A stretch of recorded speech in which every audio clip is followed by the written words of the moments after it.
Bom dia, queridos.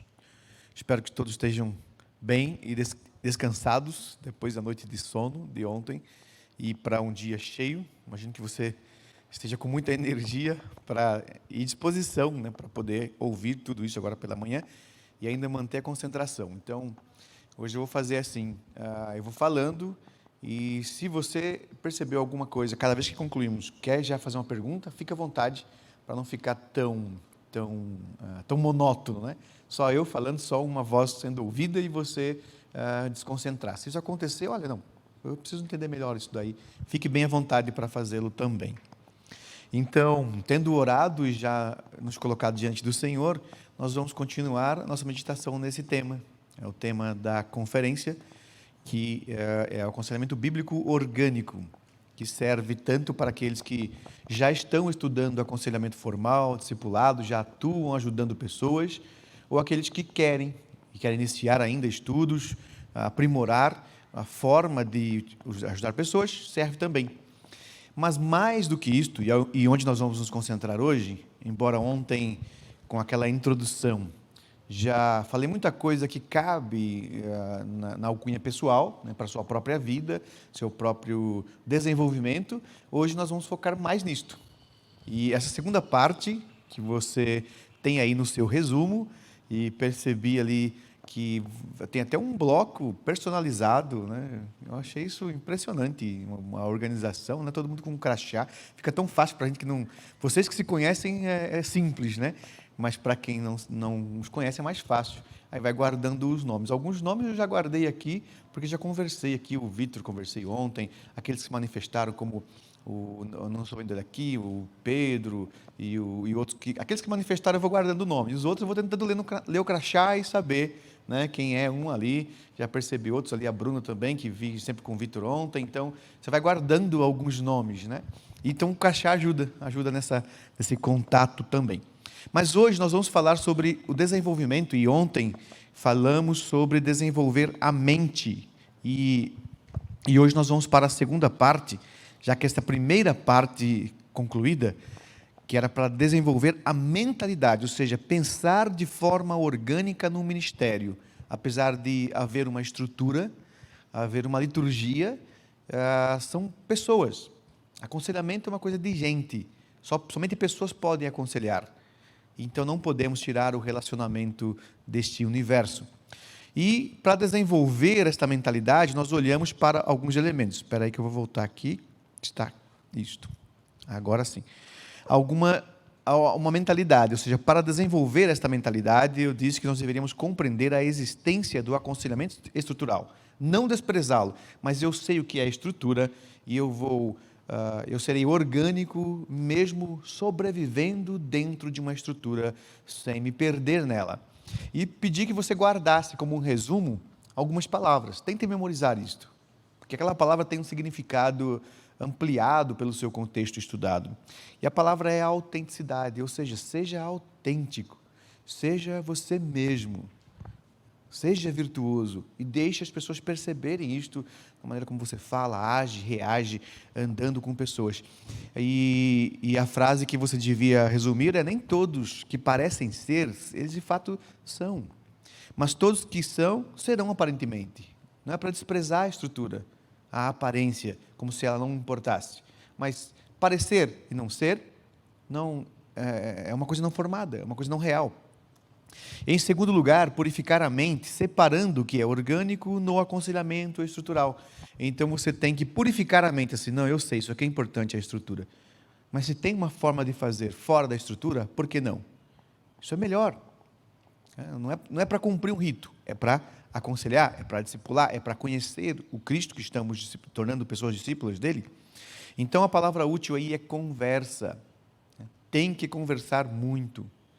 Aliás, conversar é uma coisa que você tem que desenvolver para a vida, para a sua vida estudantil, para poder absorver virtudes de pessoas admiráveis. Ande com elas e aprenda a fazer perguntas. Você já ouviu aquela ideia assim, que no passado, no mundo greco-romano, dizia-se que a sabedoria não está em quem responde, mas em quem pergunta? Se você já ouviu isto, a diferença é, mas espera aí, como que a sabedoria pode estar em quem pergunta, se quem pergunta quer saber e quem responde já sabe? né? As pessoas criaram isso e fica assim, mas não faz sentido. Neste nosso contexto não faz sentido, mas no contexto antigo faz, porque as pessoas estavam atrás de virtudes. E as conversas eram norteadas por pergunta. Eu não quero inibi-lo de fazer perguntas aqui, porque não existe pergunta ruim. Qualquer pergunta que seja autêntica, de pessoa que quer saber, não existe pergunta ruim ou pergunta tola. Sabe aquelas pessoas que ficam assim, olha, eu vou perguntar, mas não quero parecer tão simplista, eu não sei. Não se preocupe, não existe pergunta simples e pergunta básica, porque pergunta vai trazer conteúdo, vai explorar conteúdo. Então, no passado, diria assim, sabedoria está em quem pergunta. Porque o soberbo é aquele que domina a conversa, aquele que chega e só ele fala, só ele fala, só ele fala. Ninguém perguntou, ele está falando. Agora, o sábio, ele vai chegar e vai ficar quieto. E quem quer sabedoria, pergunta. Então, é a pergunta que nutre todas as coisas. Então, a gente tem que aprender isso. Perguntar para quem sabe, para fazê-lo falar. É nesse sentido a conversa que controla a conversa. Por isso que dizia que a sabedoria está nele. Frase útil: uma conversa intencional, planejada ou não, entre aqueles que querem conhecer a Deus. Este é o resumo do que é aconselhamento bíblico e aconselhamento bíblico orgânico. Tanto faz, formal ou informal, não importa. Querem conhecer a Deus? Sim, se tiver duas pessoas querendo conhecer a Deus, já temos aconselhamento. Terceiro, retornar ao essencial do aconselhamento orgânico. Então, é um convite a retornar a essa essência. E a palavra é convivência. É viver entre os santos. É conviver. E aí coloquei a frase: não há valor ou eficácia nas funções eclesiásticas quando separadas do relacionamento comum entre os santos.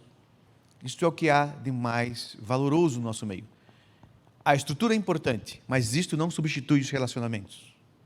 Não substitui andar com as pessoas, conversar com as pessoas, gastar tempo com as pessoas. Então, ontem, fechamos esta parte da mentalidade. Se chamou a sua atenção como uma introdução. Hoje, desculpe, tem mais um ainda, né? Tem mais um tópico. Tem o quarto. Restabelecer as bases do aconselhamento orgânico eficaz, torná-lo mais eficaz, e a palavra é intencionalidade. Ter intenção em tudo, não perder tempo. E aí a frase: diálogos sem intenções são palavras ao vento. Conversa jogada fora, perda de tempo. Não perca mais tempo. Conheça o Cristo e torne-o conhecido em tudo, e você será virtuoso.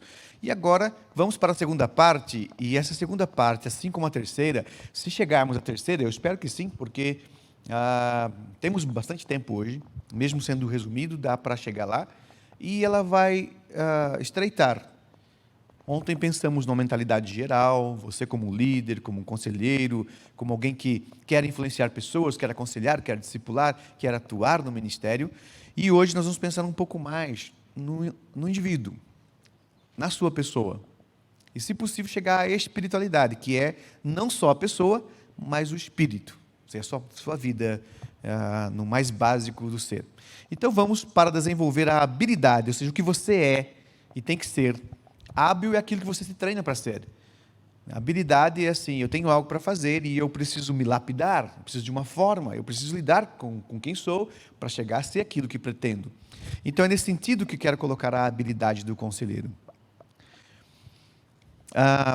Nós vamos meditar em Colossenses, no capítulo 3, no verso 16 e 17. E pode abrir sua Bíblia lá, por favor. Esse primeiro tópico sobre desenvolver a habilidade ministerial do conselheiro, baseado nesse texto, há muitos textos nas Escrituras que poderiam ser utilizados para isto. E Colossenses é um resumo.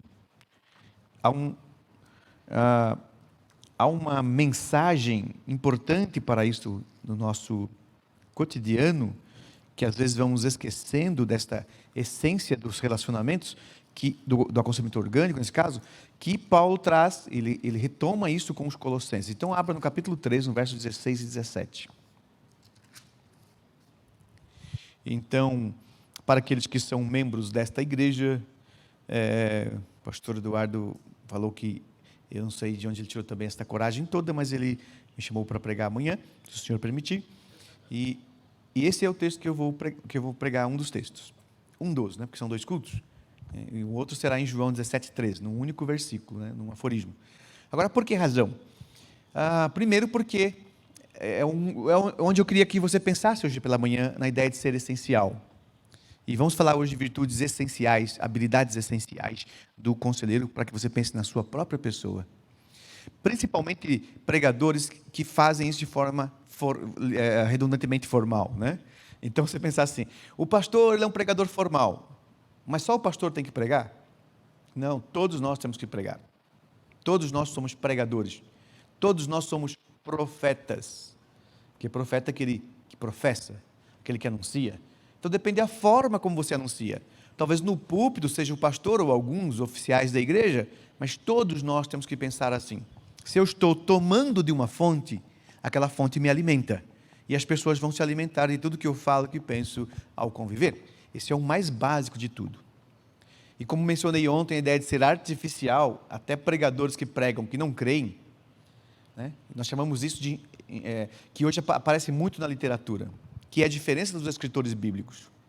Eu faço parte de um grupo de escrita criativa, lá na Pinacoteca, em São Paulo, já há alguns anos, onde formam escritores. E lecionam uma disciplina chamada produção de texto científico. Toda vez que eu vou ensinar isso daí, a primeira coisa que o aluno pergunta é assim, professor, eu procurei um blog e você não tem um blog. Procurei no seu currículo, não tem livro publicado. Como é que você pode ser professor de produção de texto científico e não publicou nada? Eu sempre digo, olha, porque eu não achei nada para publicar ainda. Tenho muitas teorias, mas eu vou esperar chegar a 40 anos. Assim eu dizia no passado. E agora eu já completei 43 anos e estou dizendo assim, quando eu chegar a 50, aí eu publico. Porque acho que ainda sou muito jovial para publicar algumas coisas. Você percebeu? Acho que ainda sou muito infantil para publicar algumas teorias que acredito. Quero pensar mais a respeito. Mas algumas delas já estou pensando há 20 anos. Sim, acho que 20 anos ainda é infantil para algumas dessas teses. Agora, o que acontece? Lá nessa escola de escritores, a maioria dos escritores que estão lá e ganhando dinheiro hoje, eles ganham dinheiro com aquilo que é chamado de ghostwriters, ou seja, são escritores fantasmas. São pessoas que querem escrever um livro, não sabem escrever, eles contratam um escritor para produzir o texto em nome dele. O nome do escritor não aparece no texto, aparece o nome daquele famoso, daquele artista. Articulista de jornal, que tem que publicar 2, 3 colunas semanais, e ele não tem capacidade para isso, ele nem tem tempo para isso, então ele contrata os ghostwriters, eles escrevem para ele, aí eles publicam em seus nomes nos jornais. E eles pagam por essa produção. É assim que os escritores estão ganhando dinheiro hoje. Ou seja, eles são pagos para escrever coisas que eles nem conhecem. Eles nem entendem. Me dá uma ideia, é isso, desenvolva a ideia. Ele vai lá e desenvolve. Diga-me o que você quer que eu escreva, eu escrevo para você e você faz o que você quiser do texto. Há uma procura enorme por isto hoje. Agora, por que digo isto? Porque os escritores atuais, todo escritor tem uma inspiração. Lembre-se que inspiração é aquilo que você está se alimentando. É do que você se alimenta, para depois produzir.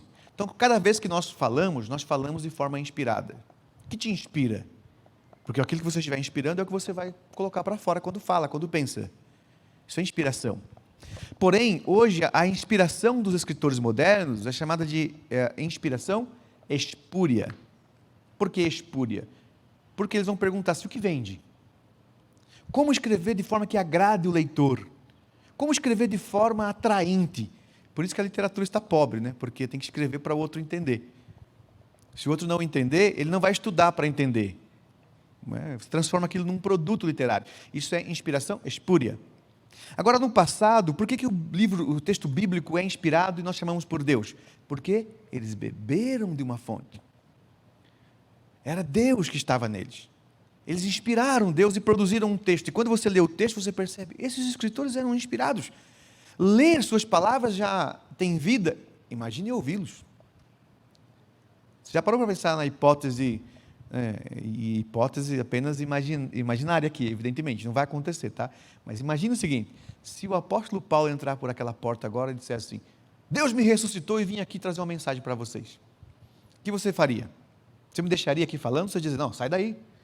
Deixa o apóstolo Paulo falar, ele sabe mais do que você, ele tem uma inspiração, ele tem mais Deus do que você. Eu ia dizer, claro, eu mesmo quero ouvi-lo. E nós não pediríamos para ele assim, você poderia explicar o que você escreveu na carta aos Coríntios? Nós não pediríamos isto. Nós diríamos assim, não, esquece o que você falou aos Coríntios, aos Colossenses, fale para nós. O que você tem para que possamos beber da sua vida? Percebeu? Não é o texto somente, é a pessoa que foi inspirada. Paulo, quando pregava e ensinava, ele não é simplesmente um escritor tão hábil, capaz de produzir um texto virtuoso. Ele era virtuoso. Não há uma dicotomia entre o que escreve e o que pensa na vida real. Não havia isso no passado. Hoje é possível. Você pega o livro de um autor e fala assim, nossa, ele é tão inspirado. Assim, anda com ele meia dúzia de horas e você vai descobrir assim, não é nada disso. Ele só tem habilidade. Compreende o que eu quero dizer com habilidade? A habilidade hoje é assim, se eu produzir uma arte que não tem a ver com a minha crença, então você vai dizer assim, ele é inspirado, mas se andar com ele não é. A habilidade de hoje é uma coisa que você faz para vender um produto e ninguém se importa contigo. E não é assim que funciona no universo bíblico ou de Deus, ou no virtuoso. O que você faz precisa ser um fruto da sua inspiração. Se você for um artista e pintar um quadro, e alguém disser, por que você pintou o quadro? Ah, não sei, peguei uma foto, copiei porque vende. Espúrio. Por que você pintou esse quadro? Porque eu compus uma imagem para que as pessoas, ao olhar para ela, interpretem. Há uma mensagem que tem a ver com a minha vida, a forma como eu vejo o mundo. Quando você escreveu um texto, por que você escreveu desse jeito? Porque é a forma como eu vejo o mundo. Estou cheio de Deus, né, e estou entusiasmado para isto. Hoje à noite eu vou falar também sobre isso nos casais. Vou falar sobre isto. É o que eu vivo, é o que eu bebo. Então não tem como fazer diferente. Então, por que Colossenses, dos textos que eu poderia meditar, trouxe ele, e por que estou dizendo que amanhã eu vou pregar sobre isto, e ontem conversávamos, o Vitor e eu expliquei isso um pouco para ele, sobre essa essência. Não há diferença nesse sentido. Pregadores formais não podem adquirir uma habilidade de falar em público e dizer, agora eu sou pregador. Pregue somente aquilo que você acredita de fato. Quando falar num púlpito formal ou informal, deixe as pessoas perceber assim, ele acredita mesmo naquilo. Se eu andar com ele, eu vou perceber, ele acredita. Não é no esboço, não é a habilidade separada da essência. Não é esse pensamento moderno que ele sabe fazer, mas ele não é. Se ele faz aquilo porque ele é.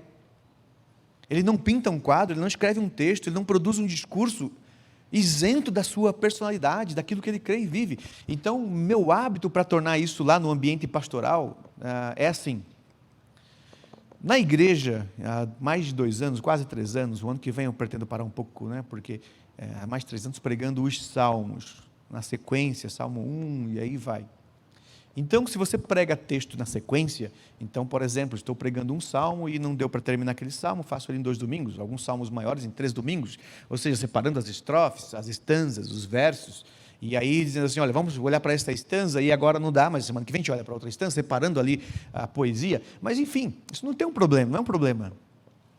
A questão toda é que se existe um texto programado, que eu vou pregar no próximo domingo, então eu preciso inserir o estudo daquele texto para ele ser real e autêntico. Ele precisa estar na minha vida, porque no domingo eu não quero seguir um esboço. Eu não quero entregar água fria, congelada, que tirou da geladeira, servindo para as pessoas. Não, é real. É algo que eu criei, inseri na minha vida, pensei, meditei, introjetei, decorei, e decorar não é memorizar. Vamos falar daqui a pouquinho isso. Memorizar é estar na memória, decorar está no coração, é de cor. Isso é diferente. Ou seja, é meu, ninguém tira. Se no domingo acabar a luz, não ter PowerPoint, pouco importa. Se passar um vento e jogar o papel fora, que nem vou usar o papel, não gosto de usar esboço, mas é particular, nada contra. E se tirarem até a Bíblia, olha, vocês podem tirar o texto da minha frente, mas vocês não podem tirar aquilo que eu já conheci e já absorvi. Eu vou ensinar você do mesmo jeito o que Deus inspirou Davi a escrever aquele salmo. O que Deus deu a Davi, hoje não é mais dele, é meu. Depois que li, pensei, memorizei, decorei, introjetei, é meu, não é mais de Davi. O Espírito de Deus que estava sobre Davi já foi passado a mim e não pode tirar mais. Então eu vou pregar do mesmo jeito. Então, ou seja, agora como fui convidado para pregar aqui no final de semana, então eu disse assim, bom, se me recomendar um texto, se o pastor Eduardo dissesse, não, você tem que expor esse texto bíblico, então eu ia fazer exatamente isto. Então não pode ser uma coisa que eu peguei num papel, engavetado e está lá. Isso tem que estar na minha vida. E como já vim aqui para falar com vocês, esse assunto, então não tem como pregar amanhã algo que não tem a ver com o que eu estou falando ontem, que falei ontem e estou falando hoje. Tem que ser aquilo que esteja vivo. Né? E como são 2 pregações, as 2 precisam estar inseridas no mesmo espírito. Autores diferentes. Quando prego em igrejas diferentes, que não é a igreja que eu pastoreio, então para preservar um pouco do cuidado com a doutrina e a estrutura da igreja, para ficar no orgânico, só no orgânico. Então, geralmente, se não me recomenda um texto, eu vou pegar uma espécie de aforismo, né, que é essa máxima sentença que está em alguns autores, diz, isso aqui serve para todo mundo, encaixa qualquer estrutura, e isso aqui vai abençoar. Então, já escolho isto e coloco. E Colossenses 3, 16 e 17 tem um desses. É um desses textos que mostraria que havia um espírito em Paulo. Paulo passou pelo texto, ensinou aquelas pessoas, e o texto que nós vamos ler, hoje estamos lendo o texto bíblico, é o que Deus inspirou, que Paulo bebeu de Deus, inspirado por Deus, colocou num texto, e nós conhecemos o Deus que ele conheceu, porque era autêntico, não era habilidade isenta da sua personalidade e a forma de ver o mundo. Então observe Colossenses 3, 16 e 17, para entendermos isto. Habite ricamente em vós a palavra de Cristo, instruí-vos e aconselhai-vos mutuamente em toda a sabedoria, louvando a Deus com salmos e hinos e cânticos espirituais com gratidão em vosso coração. E tudo o que fizerdes, seja em palavra, seja em ação, fazei-o em nome do Senhor Jesus, dando por ele graças a Deus Pai.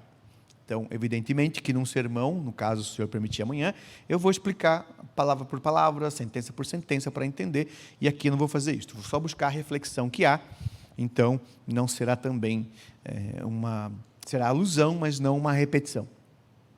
E o que nós temos aqui que eu quero explicar?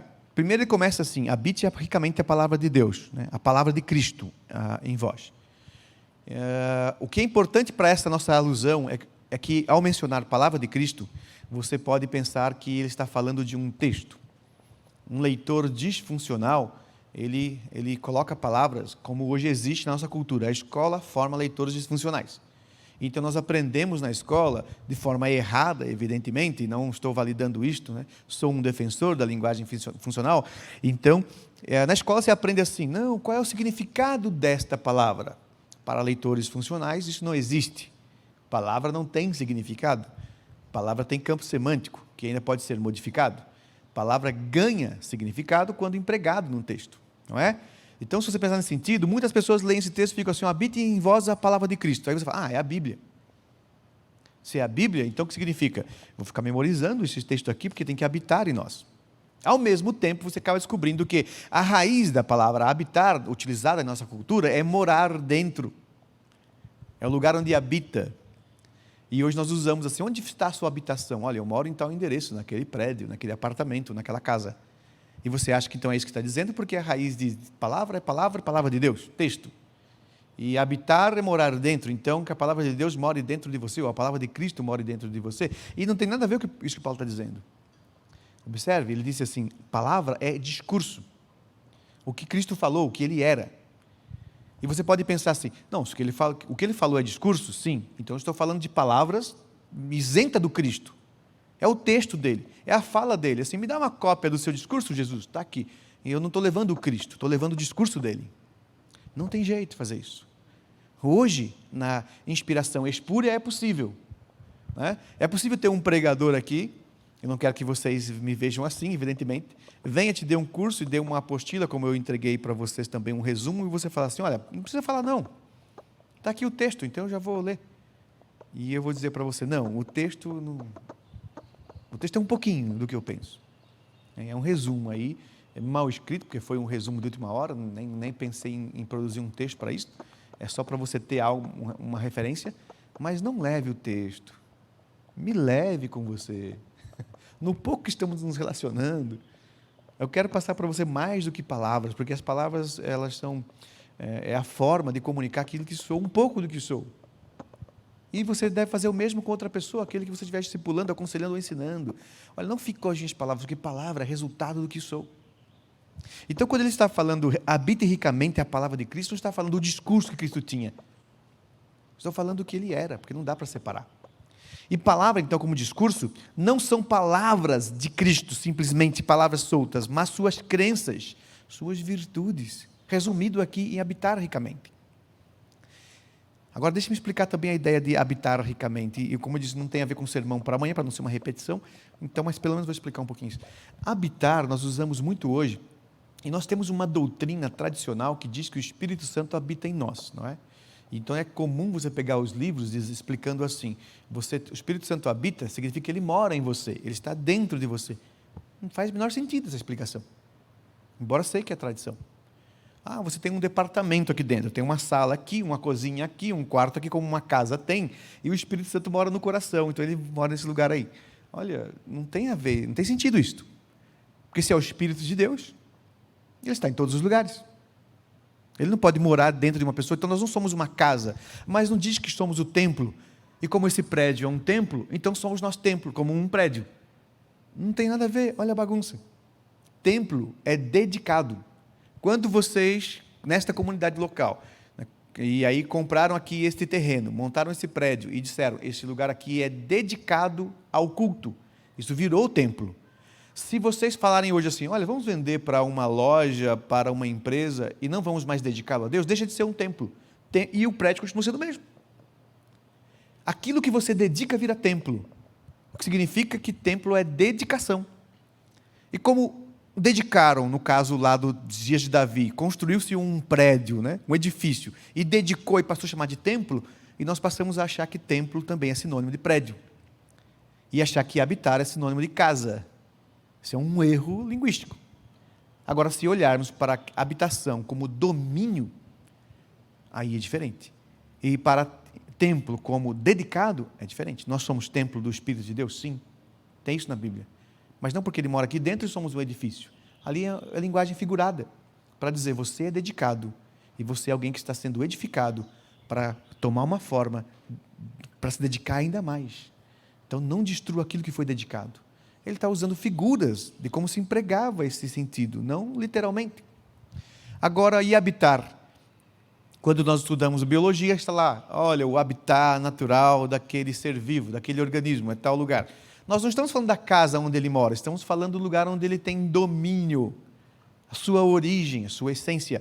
Então, habitar é dominar. Quando eu pergunto onde você habita, olha, eu habito lá naquela casa. Por quê? Porque ela é minha, aquele território é meu. Tem mais a ver com domínio do que a ver com morar dentro.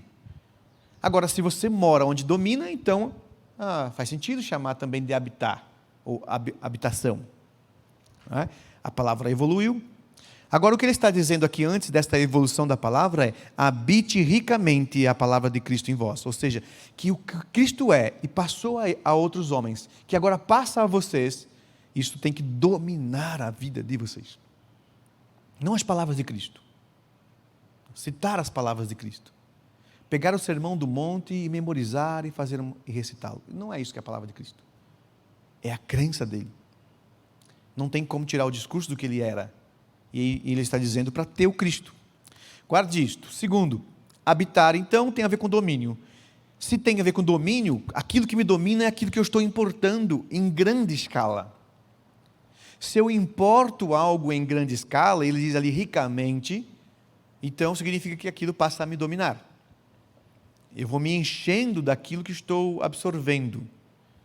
Se você se relaciona com pessoas virtuosas e faz muitas perguntas, e convive, e conversa, você vai herdar a personalidade daquela pessoa por influência.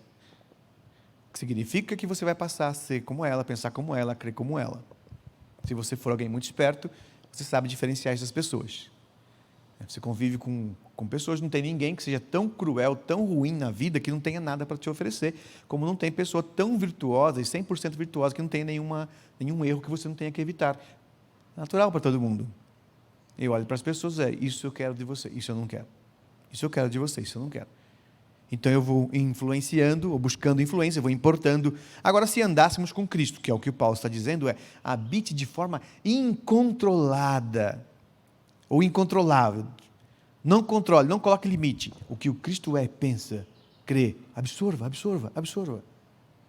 Porque nós não precisamos escolher. Se Cristo estivesse aqui, nós não íamos precisar fazer esse exercício. Deixa eu ver o que ele tem de bom, o que ele tem de ruim. Porque o que tem de bom eu quero, o que tem de ruim eu não quero. Paulo está dizendo, abundantemente. Deixe-o dominar. E você não tem como errar. Era assim que ele via o Cristo. E é assim que ele quer que os seus leitores também o vejam. Então esse é o domínio, ou seja, é importar para si, é ser parte daquilo ou do que te domina. Eu vou me tornando aquilo. Nesse sentido, vem a construção desta máxima. Uma vez que isto existe em vocês, instruí-vos e aconselhai-vos mutuamente em toda sabedoria. Então, em toda sabedoria, quando a gente fala de instrução, está falando de transferência. Instruir e aconselhar, Paulo não está pensando de forma alguma, muito longe disto, que era um aspecto formal. Monte uma escola, dê cursos, entregue apostilas, dê instrução. Ou monte sessões de aconselhamento para aconselhar pessoas. Ele está dizendo na vida, com toda sabedoria, com tudo o que você é, com todas as suas virtudes, com toda a essência de vida que você carrega e agora é dominada pelo Cristo. Não tenha medo. Absorva o Cristo e deixe as pessoas, deixe ele habitar em você e deixe as pessoas agora beberem disso também. É orgânico e natural, né? Essa é a ideia da instrução. É exportar para quem for importante, transferir humanidade. Lembra que a ideia de importante é isso, são pessoas que eu estou importando, são pessoas importantes para mim. Eu quero por perto, quero gastar tempo, porque são importantes, eu quero importá-las. Pessoas não importantes são pessoas que eu quero rejeitar. Isso daí não é boa coisa. Então não quero importar, não é importante. E, como disse ontem, não confunda pessoas importantes com pessoas famosas. A maioria das pessoas famosas não tem nada para importar, não são importantes, né? São pessoas que se confundiu muito hoje a ideia do admirável, né? Admirável é a ideia de que você viu, criou uma imagem e quer ter o que aquela pessoa tem, o que a pessoa é. Hoje a admiração ela é invejosa. Eu quero ter o dinheiro daquela pessoa, a fama daquela pessoa, mas eu não quero ser como ela é. Por quê? Porque ela é uma pessoa muito boa. Então isso no mundo hoje é possível. No mundo essencial, bíblico e o ideal, não deveria ser assim. E quem os jovens e as crianças querem imitar hoje? Eu estou falando porque eu tenho 2 meninos, por exemplo, tenho 3 filhos, mas tenho 2 meninos. Se você perguntar para eles assim, quem você quer imitar na vida? Automaticamente, adivinha quem ele vai dizer que quer imitar. Você gostaria de ser como tal pessoa? Quem você acha que naturalmente, por ser ele um pecador, no mundo de invejas e soberbas e vaidades, quem toda criança quer imitar? Você tem uma ideia? Hã? Neymar? Exatamente, jogador de futebol. Você fala assim, o que você quer ser? Eu queria ser como o Neymar. Mas por quê? Não, porque ele joga futebol, é famoso. Mas deixa eu contar quem ele é. Ah, não, isso aí eu não queria não, mas eu quero ser só famoso e jogador de futebol como ele. Ou seja, a habilidade dele eu quero, mas não quero ele. Hoje é possível você pensar em habilidade, né? Mas não é isso que eu quero que você entenda a habilidade aqui. Não tem jeito. Se você quer ser como o Neymar, você vai pensar como o Neymar, ser como o Neymar, e Neymar não tem nada útil. Mas ele joga futebol? Sim. E jogar futebol é uma das inutilidades que nós inventamos na vida. O futebol é uma distração. Eu gosto de futebol, joguei futebol, tentei ser jogador profissional até os 15 anos, treinava no time de futebol, cheguei a treinar no time profissional e desisti, porque é uma tolice enorme. E quer saber por que eu parei de jogar futebol? Por que também saí do exército, me perdoem os militares? Que quando eu fui jogar futebol, até os 15 anos, o indivíduo dizia assim, que eu tinha que estudar, a hora que eu tinha que acordar, a hora que eu tinha que dormir, o que eu tinha que comer. Eu era um ateu cético daqueles petulantes mesmo. Eu falei, mas quem disse que você vai determinar o que eu posso ou não na vida? Não, isso aqui não é para mim. Tudo que eu tenho que fazer na vida é jogar futebol, sim. Você é um produto para o clube. Você não tem que pensar, você não tem que estudar, aliás, não tem que questionar. Você vai comer isso que o nutricionista diz que você tem que comer, vai dormir na hora que o seu treinador diz que vai dormir, e acabou, joga futebol. Ou seja, em outras palavras, você como ser humano não serve para nada. Para nós, você é um produto que eu quero transformar em algo vendável. Dos meus 12 aos 13 anos, foi isso que eu ouvi jogando futebol. Eu falei, não, vocês estão ficando loucos. Vocês querem que eu pare de pensar. Mas aí fui para o exército também, fui fazer escola de sargento. E cheguei lá e descobri a mesma coisa. Aí um dia um indivíduo me disse assim, aqui é para quem não tem nenhuma vocação. Aqui a gente dá uma vocação para o indivíduo. E vocação é assim, você vai fazer isso, vai pensar isso, você vai executar isso. Principalmente no meu caso, que foi a escola de sargentos. O sargento só obedece superior e faz os outros obedecerem. Mais nada. É só isto. Sim, você não pode pensar, você não pode questionar, você não pode modificar, você não pode ampliar. Você é um produto do Estado para fazer a coisa acontecer. Isso é o seu papel como sargento. Puxa, lamento. Eu me formei num dia e pedi demissão no outro. É assim. Você percebeu? Agora, claro, não sou contra jogador de futebol, nada disso, mas eu só estou dizendo, isso não é uma coisa para você admirar só por isto, sabe por quê? Porque não dá para passar a essência fazendo isto, jogando futebol. As pessoas vão querer imitar a sua habilidade, mas não quem você é. Não precisa ser virtuoso para ser jogador de futebol. Aliás, para fazer famas tem que ser, quanto mais perverso, mais aparece, né? Parece que é o contrário. A instrução aqui é transferência, aquilo que eu sou, e as pessoas vão passar a admirar. Eu admiro, absorvo. As pessoas admiram e absorvem. Eu importo e exporto, transferindo a minha humanidade. E aí ele coloca também agora no final, eu estou saltando aqui várias explicações no texto, como eu disse, não é o objetivo de expor o texto, mas sim pegar aquilo que tem a ver com o assunto. Agora então, no versículo 17, ele diz, e tudo quando fizerdes. Então, fizerdes, ele está falando da vida, não é simplesmente ação. E por que não é simplesmente ação? Porque ele completa, seja em palavra ou seja em ação. Ou seja, tanto faz, tudo que você for, como ser vivo, atuar na vida, o tempo todo. Por isso que ele pega esta ideia que está aí entre palavras, a ideia de cantar, de compor hinos, a ideia de poesia para a vida, de levar a vida naturalmente. Então, tudo que você fizer, ou seja, qualquer liturgia, qualquer coisa, tem que representar uma vida à procura de Deus. Você não tem que ser impecável, não é isto, porque você não será impecável. Você é pecador e continuará a ser até o dia da redenção final, todos nós. Então, não podemos pensar nesse sentido que ele está dizendo, tudo que você fizer, todas as suas ações, sejam elas impecáveis. Ele não está dizendo isto, porque somos pecadores, e o que pecadores mais fazem é pecar. Mas o que ele está dizendo é uma vida à procura de Deus, porque quando um pecador, sendo pecador, peca na tentativa de procurar por Deus, ele encontra até mesmo no pecado. Não estou validando o pecado. Eu estou dizendo que quando um pecador está à procura de Deus, peca, o pecado dele o envergonha de tal maneira que ele descobre que não importei o Cristo o suficiente. E o que ele faz? Ele passa a buscar mais ainda o Cristo, importar mais ainda o Cristo. E se ele peca de novo, o que ele faz? Ele se envergonha e se constrange de não ter alcançado, então ele busca mais o Cristo, eu não me tornei ainda como ele é, e buscarei mais ainda. Então ele não está dizendo ser impecável, mas estar à procura de Cristo em tudo que fizer. Seja em palavra, seja em ação, seja em pensamento, seja cantarolando, seja se relacionando, tudo. É uma forma de resumir tudo o que fizeres, seja em palavra, seja em ação, para dizer qualquer coisa. Tudo que sair de você tem que demonstrar quem você procura. O que você está querendo alcançar nessa terra? É o Cristo ou são as coisas dessa terra? Isto será transmitido aos outros também.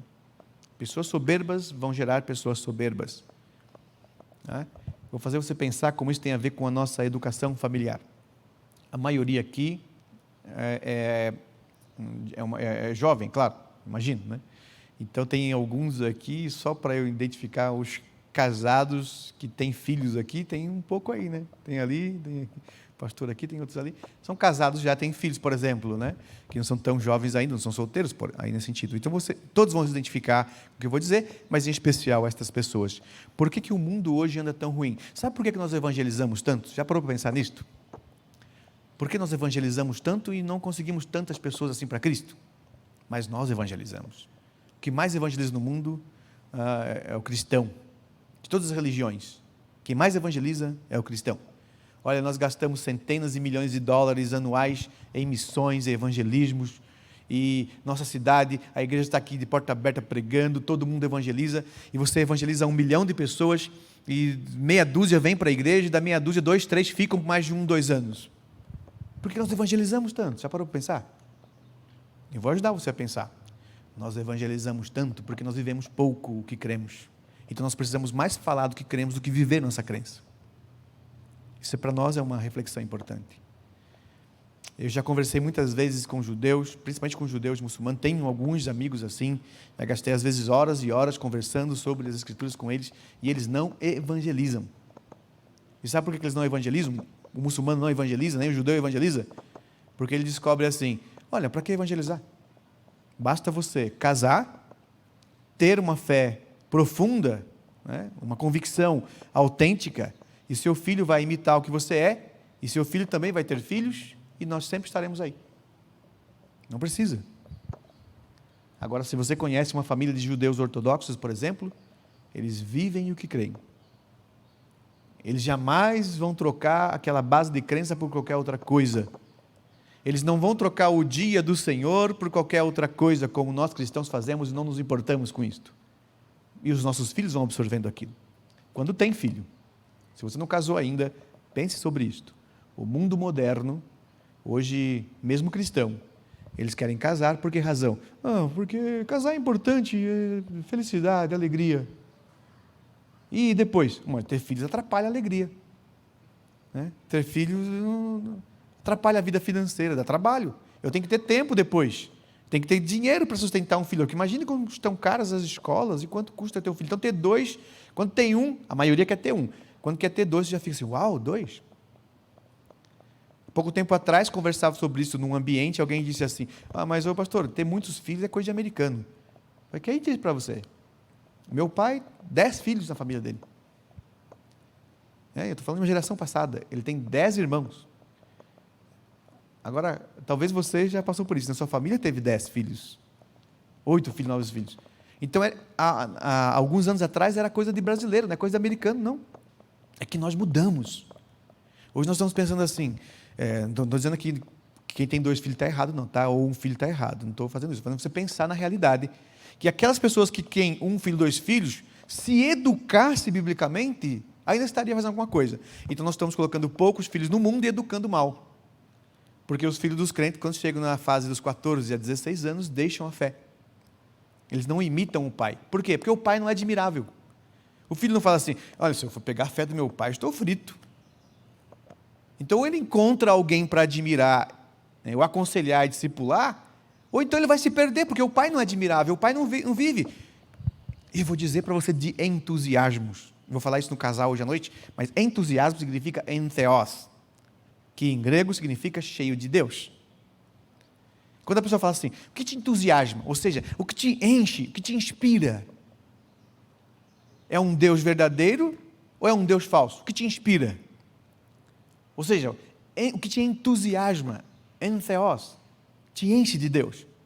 Porque uma pessoa entusiasmada está cheio de vida, ele está entusiasmado, mas o que está entusiasmando ele? Ou seja, que Deus é este que encheu ele? Essa é a ideia da palavra entusiasmo.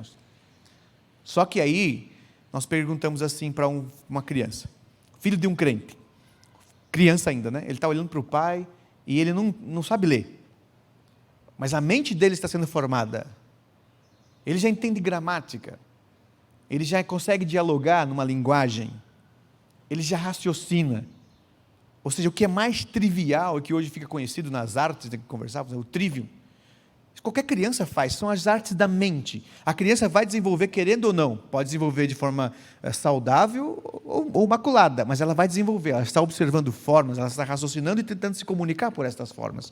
Então aquela criança vai crescendo e ela vai observando o seu pai. E quando chega no dia do Senhor, que no nosso caso é o domingo, pela manhã, aqui tem escola dominical pela manhã, né? Então tem escola dominical pela manhã, aí o pai acorda e fala assim, filho, vamos para a igreja hoje não, estou cansado. Aí você olha na cara dele assim, no seu gesto corporal, ou seja, ele não está entusiasmado, ele não está cheio de Deus. Ele está assim, o que me entusiasma agora é voltar para a cama. Esse é o Deus que eu estou cheio de cansaço, de preguiça e desejando conforto. Então o que está me entusiasmando agora não é ir para a igreja, ouvir sobre Deus, me relacionar com os santos, ler a palavra, meditar, crescer, ampliar a vida. Eu estou cheio de vontade de ir para a cama e dormir. E o filho fala assim, uau pai, é verdade, também não estou, vamos lá. O que ele acabou de ensinar para o filho? Não são suas palavras, tem que amar a Deus, filho. Amar a Deus, mas o Deus que te entusiasma não é o bíblico, não há sacrifícios, você mais ouve o corpo do que Deus, você é mais escravizado pelas suas vontades do que pela vontade de Deus. E o filho vai percebendo dessas formas. Aí chega no domingo, ele vem para a igreja e ele volta para casa e o filho está lá sentado ouvindo, o filho está tentando interpretar formas, e aquele pai de família que chega, volta com a sua esposa e com a mãe, e vão conversar assim, você viu só o vestido daquela irmã? Que escândalo! Você viu o que o pastor falou hoje? Que absurdo!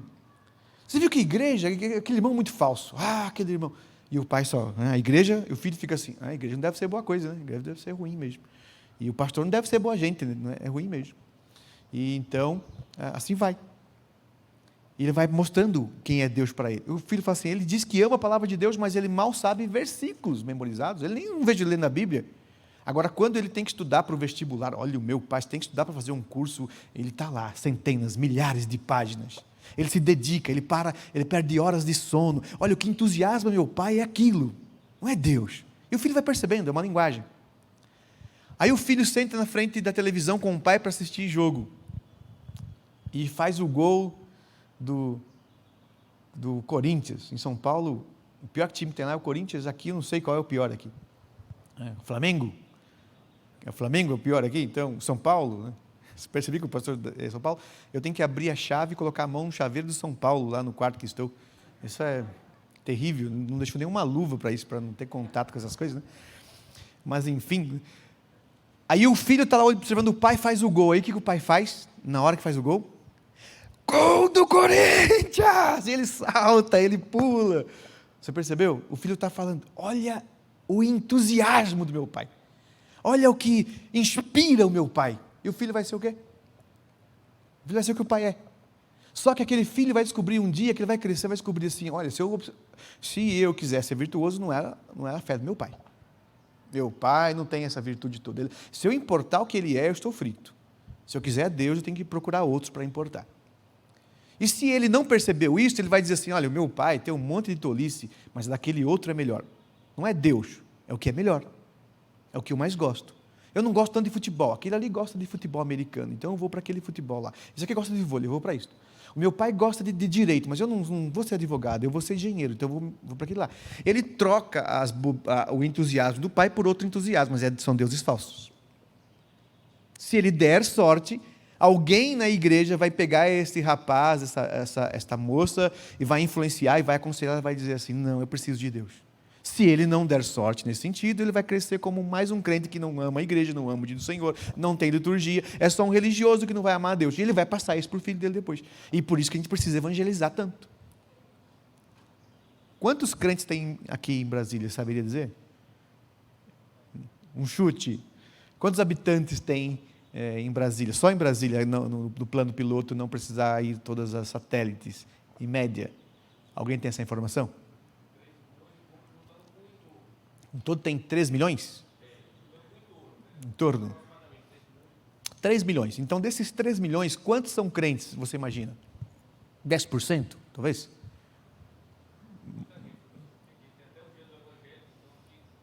Mais do que 10%, então. Sim. Mas vamos pensar assim, vou chutar em 10%, então, que pode ser até mais, né? Nesse sentido. Então, 10% de 3 milhões. É muita gente. 300 mil pessoas, não é isso? Muita gente. Vamos considerar. Só no plano piloto? Distrito Federal. Ok. Então, 1 milhão. Então vamos arredondar então desse 1 milhão. Eu vou arredondar só para 200 mil pessoas.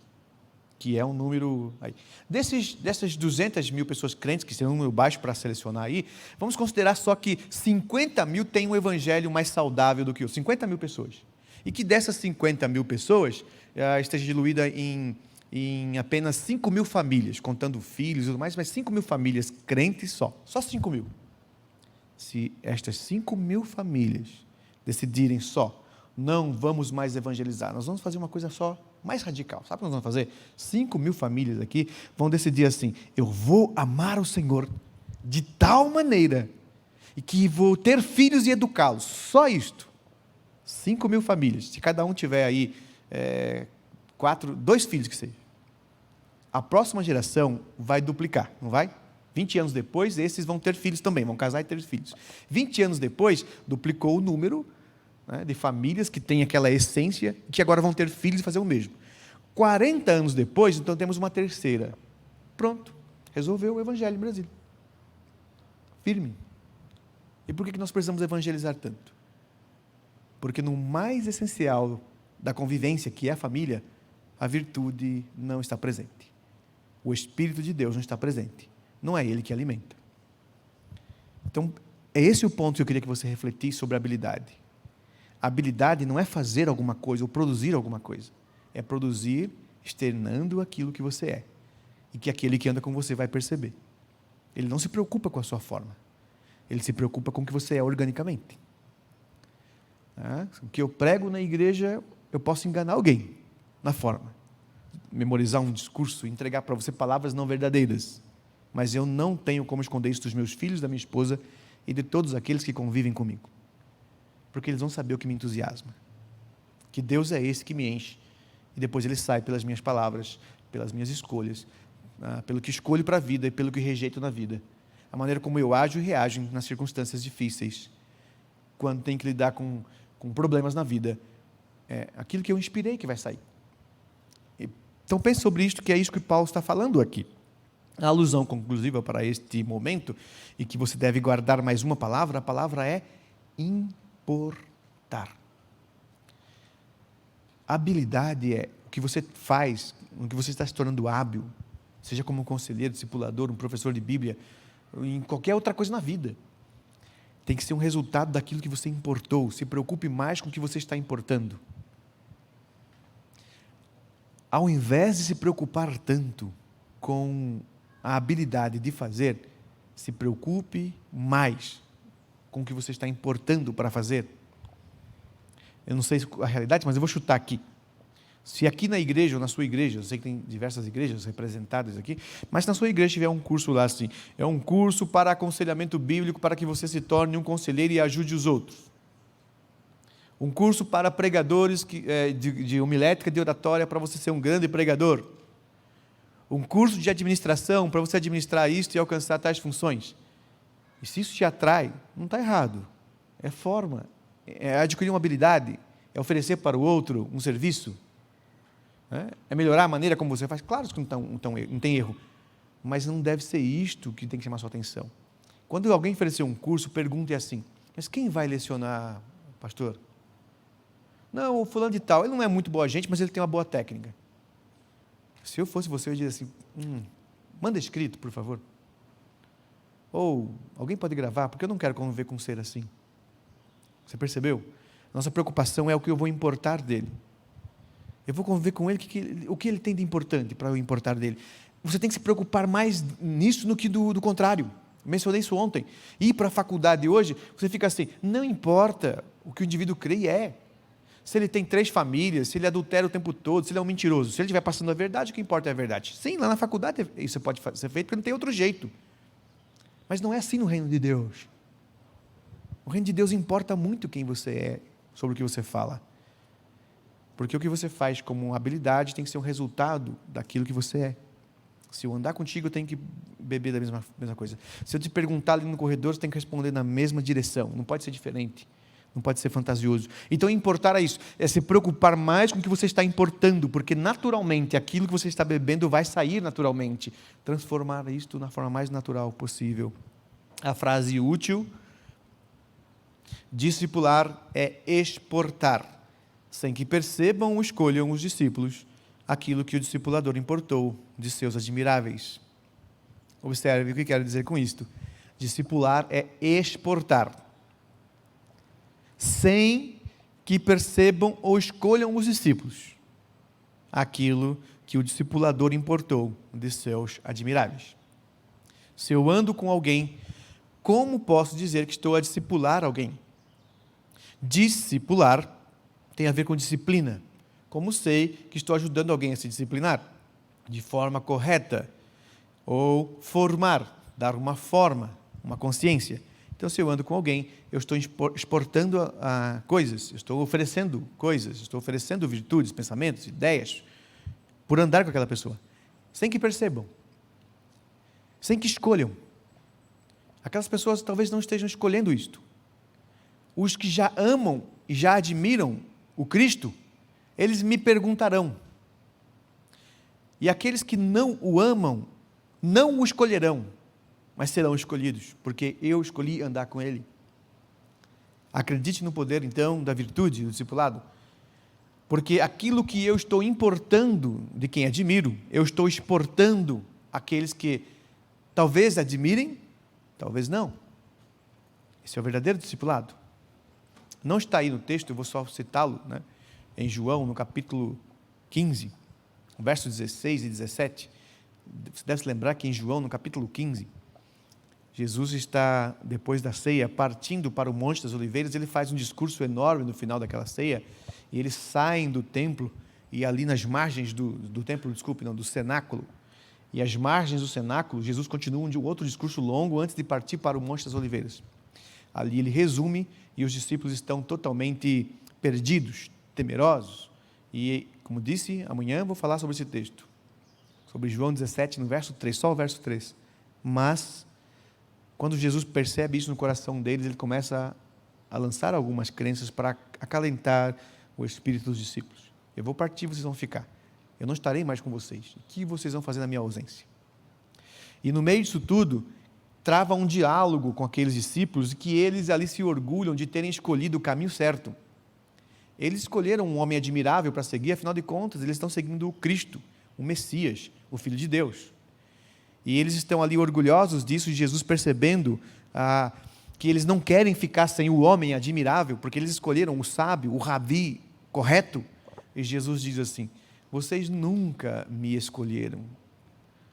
Não foram vocês que me escolheram. Fui eu que escolhi vocês. Para você entender esse contexto no que nós estamos aqui a conversar, pense como era no passado. As pessoas não buscavam a forma, elas buscavam as pessoas. Sabe por quê? Porque não havia formatura.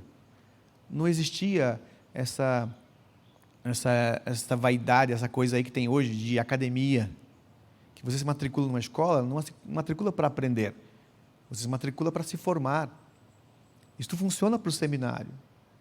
Hoje o povo quer ser pastor, eu dou aula no seminário, e dou aula na faculdade também. Na faculdade não me importa, mas dou aula no seminário a pessoa fala assim: professor, quanto eu posso faltar do curso? Ainda dá para me formar. Você acha que a preocupação dele é: eu quero a sua vida, a sua virtude? Não, ele não quer nem o conhecimento, ele não quer nenhum nem outro, ele quer só a formatura. Se der o papel para ele, está resolvido. Ele já pergunta: quanto eu posso, 20%, 30% das aulas? E o que eu tenho que fazer? Aí eu fui dar aula no seminário, e hoje não dou aula mais na formação, só na pós-graduação e no mestrado, por essa razão, porque na formação é um problema enorme. Eles querem ser pastor, mas não, eles querem ter o papel que lhe dê liberdade para serem pastores, mas sem ser pastor. Aí, quando dava aula na graduação, um dia lá um indivíduo, eu coloquei para ele lá no começo do semestre: olha, você precisa fazer tantas leituras, mas se você deixar para o final, não serve. Então, a cada 2 aulas tem que ter lido isto, e eu vou cobrar em sala de aula. Quem não leu, perdeu. Porque é com base na leitura que eu vou conversar com vocês. Ok. Aí foi o semestre inteiro, o indivíduo faltou mais da metade do curso e não fez nenhuma atividade. Chegou no final do curso, ele disse assim: professor, eu não fiz nenhuma dessas atividades, eu vou ser reprovado? Eu disse assim: vejo que és profeta, né? Você será reprovado. Não, mas não tem outro jeito, porque todos os professores dão, e olha o nome, dão um trabalhinho para recuperar. Assim, eu não dou trabalhinho para recuperar. Eu andei com os alunos, né, por um bimestre inteiro, na tentativa de ajudá-los a pensar, a amar alguma coisa. Eu estou pouco preocupado com o que ele está fazendo para tirar nota. Eu estou preocupado se ele está crescendo, amadurecendo. Essa é a minha preocupação. E você não cresceu, não amadureceu. Na minha prerrogativa, você deveria ser reprovado e fazer tudo de novo. Não cresceu, não amadureceu. Não tem como voltar e comer churrasco que te alimentou por aquela semana. Quem não alimentou aquela semana, não adianta comer. Olha, eu não me alimentei por 2 meses, posso comer tudo de uma vez? Não tem jeito. O alimento é aquilo que te nutre diariamente, é para aquilo. E foi isso que eu fiz com eles: você está reprovado. Então, mas o seminário tem outra política. Eu falei assim: sim, o seminário tem outra política. Então você vai lá no diretor e fala assim: diretor, o professor não está obedecendo a ordem do seminário de dar um trabalhinho para recuperar. Eu falei assim: se você for lá e o diretor me disser assim, dê o trabalhinho para ele recuperar, não se preocupe, eu já te dou a nota direto. Te dou 10. Se você quiser 11, te dou 11, não tem problema. Porque o que você quer é nota. E a nota eu te dou. Essa é a regra do seminário? Não precisa de trabalhinho, te dou a nota. Mas saiba que, na minha disciplina, você não se disciplinou. Ou seja, você não foi discipulado. Você não entendeu, você não estava ouvindo. Mas eu li a apostila é papel. Eu não uso a apostila. Está assim, está escrito para vocês, e eu vou respondendo o que o aluno está perguntando. Isso aí você pode ler em casa. Por isso que eu disse: leia tais páginas em casa, para ter conteúdo para conversar. Se não tiver, não adianta. Então, ou seja, esta foi a minha disciplina, você perdeu. Isso não se recupera, é irrecuperável, o tempo não se recupera. Perdeu. E aí, percebeu? Mas temos isso no ambiente pastoral, quanto mais na faculdade. Na faculdade, né, a pessoa vai lá assim: olha, me dê o papel, porque eu não estou afim da sua vida. E se você não acredita nisso, não importa. Então, observe isso, discipular é exportar, sem que perceba, como disse Jesus, vocês não me escolheram, eu escolhi vocês. No período dele, então não havia isso, as pessoas buscavam pela virtude. Olha, quem é o sábio? Ele. Então eu não quero só o que ele conhece, quero ele. E nos dias de Jesus já existe a cátedra, que é o rabi, que é o sinédrio, o escriba. E Jesus olha para os discípulos e diz assim, se eu não tivesse discipulado vocês, ensinado vocês, andado com vocês, vocês estariam agora lá no sinédrio bajulando os escribas. Vocês não são tão sábios assim. Vocês só estão sentindo falta hoje porque eu andei com vocês e modifiquei vocês. Hoje vocês entenderam, não é mais o que está sentado à cátedra, é o que anda com vocês. Eles são, no termo que nós aprendemos a utilizar, os fariseus, né? Eles falam de coisas que não creem, pregam para os outros coisas que não vivem, e comigo você percebeu que é diferente, mas eu modifiquei vocês. É nesse sentido que nós importamos os nossos admiráveis e andamos entre as pessoas e elas não sabem que nós vamos modificá-las. Este é o mais básico da habilidade ministerial de um conselheiro orgânico. A forma, sim, mais do que a forma, a essência. E a essência é isso, não dá para separar a habilidade de quem eu sou. Pense isso na sua vida sempre a partir de hoje. Segundo lugar, adquirir habilidades, capacidades essenciais de um conselheiro bíblico, conselheiro orgânico. Então, para desenvolver a habilidade ministerial, precisa quebrar esta ideia de que existe uma dicotomia naquilo que faço daquilo que sou. Não deve pensar nisto. Agora, claro, eu preciso adquirir algumas habilidades, mas todas estas habilidades não são habilidades vaidosas. Observe o que eu quero dizer com isso. Estudar.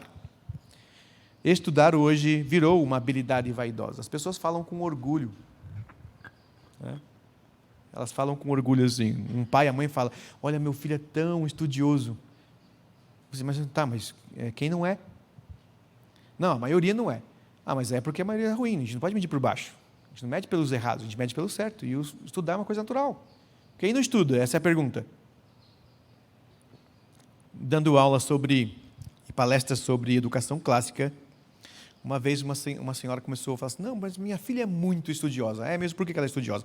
Porque ela lê, ela vai para a escola de manhã, escola integral o dia inteiro, à noite ainda faz um cursinho. Ela é muito estudiosa. Não, ela é aluna em tempo integral. Isso não significa ser estudioso. Estudar não tem a ver com escola. Estudar não tem a ver com o tempo que você gastou estudando. Tem gente muito estudiosa que gasta pouco tempo naquele ambiente litúrgico e que nem frequenta curso nenhum. Isso não prova que estudar é uma virtude essencial para a vida humana. Nós estudamos o tempo todo, né?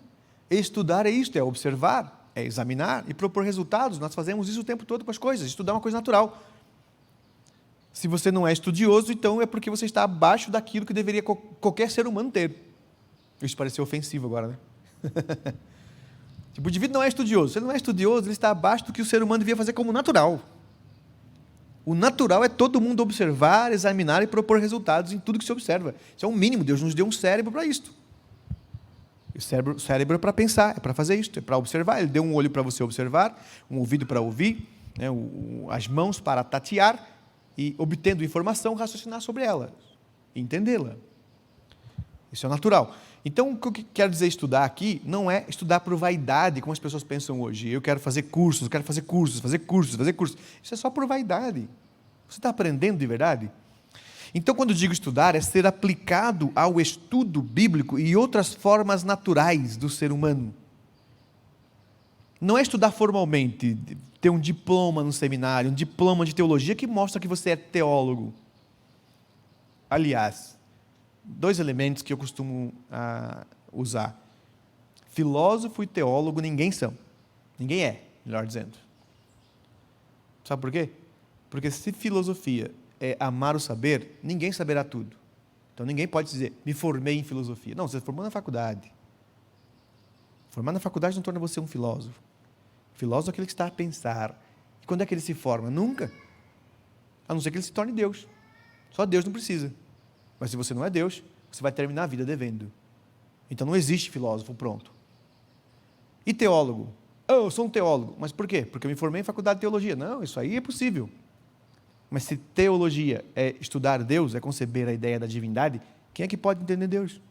Quem é que um dia vai dizer, eu sou um teólogo porque eu estudei Deus? Não, quem disse para você? Você está estudando só o sopro de Deus. O que os antropólogos, sociólogos, psicólogos, filósofos e teólogos estão fazendo é estudar o sopro de Deus. Deus pegou o do nada, fez a matéria, soprou e virou gente. E aí tem esses milhares de anos de complexidade, todo mundo tentando entender, e Deus fez o ato mais básico de qualquer mortal. Deus só fez assim, ó.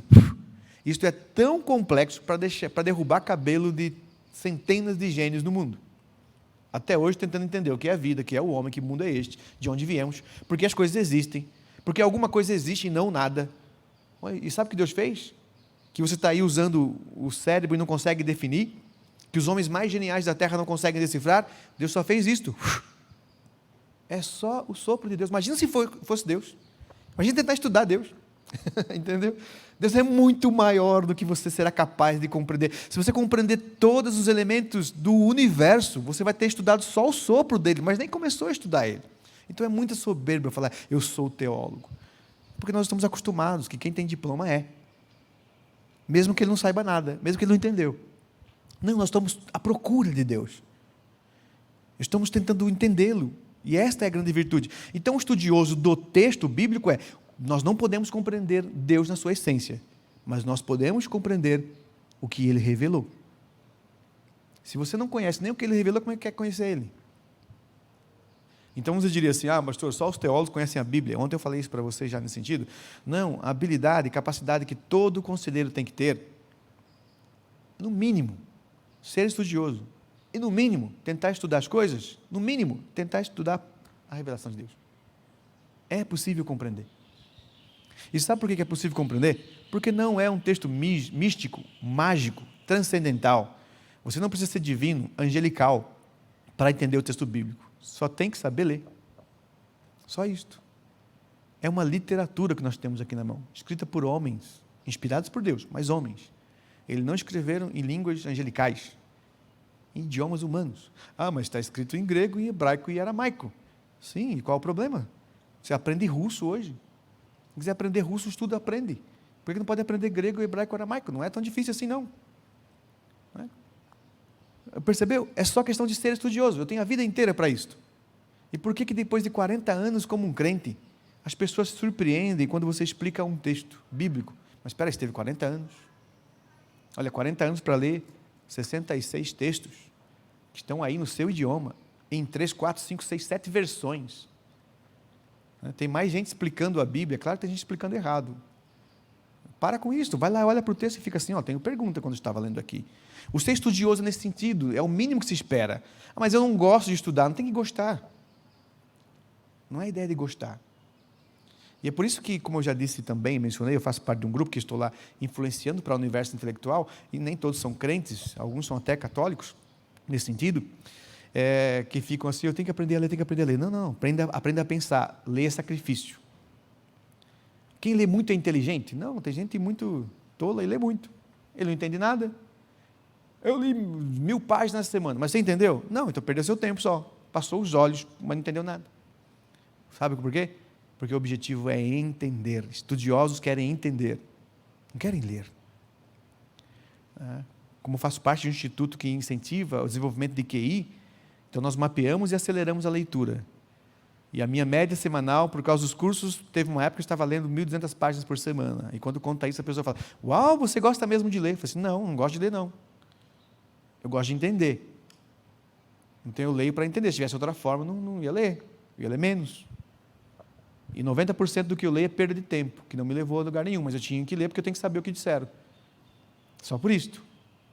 O objetivo é entender. Quem estuda quer entender. Se você leu, mas não entendeu nada, não resolve nada. Fiz 10 cursos, pós-doutorado, entendeu? Não entendi. Então não adianta nada, perdeu seu tempo nas escolas. Quando eu digo ser estudioso é nesse sentido. Não tem a ver com gostar, tem a ver com querer. Eu quero entender aquilo, não me importo com o sacrifício. Então eu vou entender, até entender, eu vou ficar perguntando. Então, estou aí arrumando problema para os pregadores e professores, claro, mas é um bom problema. Fala assim, professor, você deu aula durante 2 horas, eu não entendi nada, você pode explicar tudo de novo? Se o professor disser assim, não, quem entendeu, quem não entendeu, não entende mais. Então não é virtuoso. Não é orgânico. Porque se for orgânico, não, anda comigo, eu vou te ajudar a entender. Porque aquilo ali também é uma bobeira. Eu falo rápido, resumido, há milhões de contextos na minha cabeça, não sei se eu estou recortando, isso acontece muito comigo. Eu falo de coisas achando que o povo está entendendo, e de repente, não entendi isso. Porque faltou um contexto, deixa eu explicar de novo. Então você explica de novo. E anda, explica 10 vezes, e desenha, e demonstra. Aí sim. Então tem que ser até entender. Porque quando você entender, vira seu, não mais dele. Não é mais de Paulo quando nós compreendemos o Espírito de Deus em Paulo. É meu também. Assim é quando lemos. Então observe, estudar é a primeira habilidade e capacidade que você precisa desenvolver. Eu preciso aprender a estudar, e em especial a palavra de Deus, porque essa revelação é compreensível para adquirir esta habilidade junto com a essência. Segundo, introjetar. E aqui devo explicar, introjetar é entender, memorizar, meditar e aplicar. E fazer isto repetidas vezes até decorar. Mas eu tenho que explicar os termos, né? Porque hoje é complicado também. Porque quando a pessoa fala, eu decorei tal texto. E decorei, para ele é memorizei. Ele é capaz de citar aquilo. Isso não muda nada. Ou seja, memorizar não muda nada. Decorar muda. Porque decorar vem na ideia de coração, é colocar no coração, é ser parte do que você é. E memorizar é ter uma informação na memória. Preciso ter informação para poder decorar? Claro, não tem jeito, não tem como saltar. Não tem como ser sem conhecer. Você pode conhecer sem ser, mas não tem como ser sem conhecer. Por isso aquela ideia, sabedoria é diferente de conhecimento. É verdade, concordo. Sabedoria não tem nada a ver com conhecimento, porque tem gente com muito conhecimento e não é sábio. E conhecimento também é diferente de inteligência. Tem gente hoje que tem tanto conhecimento em tais áreas de tecnologia, por exemplo, que ele pode pegar um computador velho e transforma aquilo num robô, e você diz, poxa, ele é muito inteligente. Não, ele tem muito conhecimento da tecnologia. Tira a tecnologia, o que ele faz? Nada. Coloca ele na mata, ele morre de fome porque não sabe extrair um alimento do solo. Coloca ele diante de outra situação que ele não estudou, não tem conhecimento, ele nem sabe por onde agir. Ou seja, ele não tem inteligência. Inteligência é a capacidade de usar o intelecto para decifrar as coisas, utilizando o conhecimento sobre o todo. E, ao mesmo tempo, conhecimento não é sabedoria. Tem gente com muito conhecimento e tolo, sem nenhuma sabedoria. Agora, ao contrário. Tem como ser sábio e não ter conhecimento? Não. Ser sábio significa saber. Significa que ele tem o estudo na natureza. Ele estuda todas as coisas.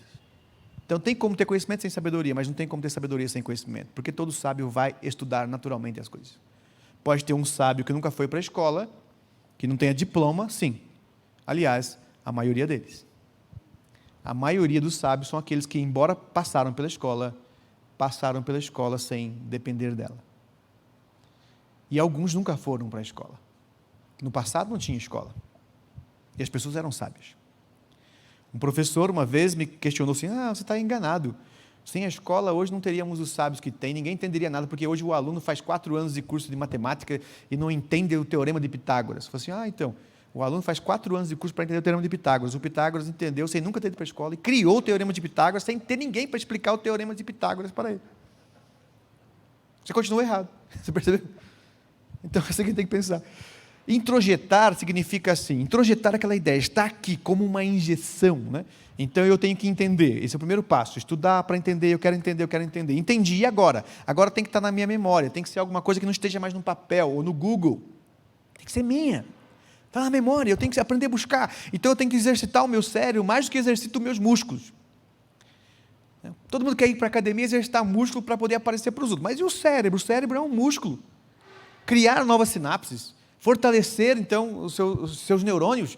Olha, por quê? Porque eu tenho que guardar informação, eu preciso de informação, eu preciso guardar entendimento, porque isso é relevante para a vida. Não é o Google. Olha, eu me divirto muito no mundo acadêmico, sabe por quê? Porque eu vou dar aula e os alunos querem parecer inteligentes. E os alunos gostam de citar frases olhando para o celular. Ele pega o celular aqui no Google e... professor, como disse o Tomás de Aquino, e cita a frase. Onde o Tomás de Aquino disse isto? Aí o aluno fica assim, eu não sei, eu só sei que ele disse isto. Sim, porque você olhou no Google, aí só aparece a frase. Eu quero saber onde ele disse isso, em qual contexto, em que época, o que isso tem a ver com a vida dele. Em que contexto político, histórico, sociológico ele está dizendo isso? Ele está combatendo o quê? Ele está dialogando com o quê? Não, aí eu já não sei. Mas então não adianta citar para parecer inteligente, como se citar rodapé é inteligente.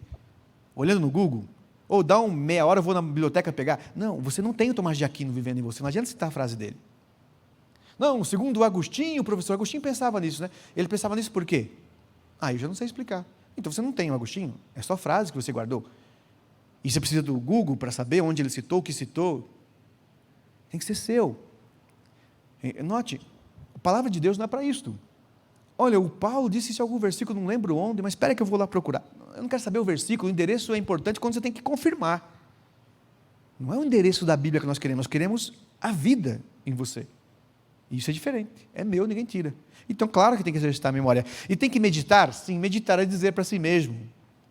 Meditar é pensar, é refletir, é tentar chegar à introjeção, é gastar tempo pensando que isso tem a ver com a minha vida, como isso muda, altera.